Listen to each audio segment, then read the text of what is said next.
Els socialistes i les socialistes de Gandia han compartit una vesprada amb totes aquelles dones i homes que ens han volgut acompanyar per a parlar de feminisme, per a parlar d'una lluita que és necessària. No hi haurà democràcia si no hi ha feminisme, i també a la nostra ciutat. Cada vegada que les dones hem donat un pas endavant, ha avançat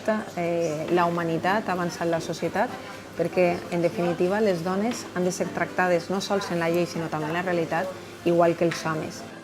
De las iniciativas previstas para el programa electoral del PSPV en Gandía es la realización de una unidad para la prevención y formación de la igualdad.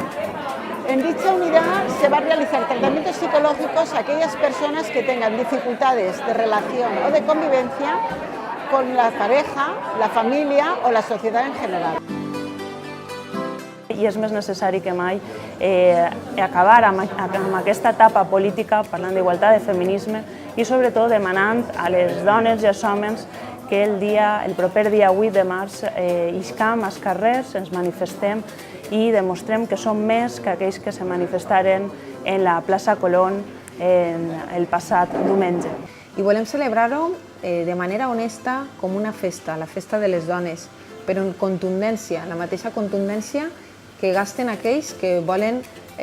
fer-nos retrocedir 40 anys a les dones. Per tant, anem a celebrar que és temps de dones, anem a eixir al carrer, anem a convocar a les dones i als homes que estimen a les dones de la nostra ciutat a aquest 8 de març a la manifestació i també a que les dones secundem la vaga feminista.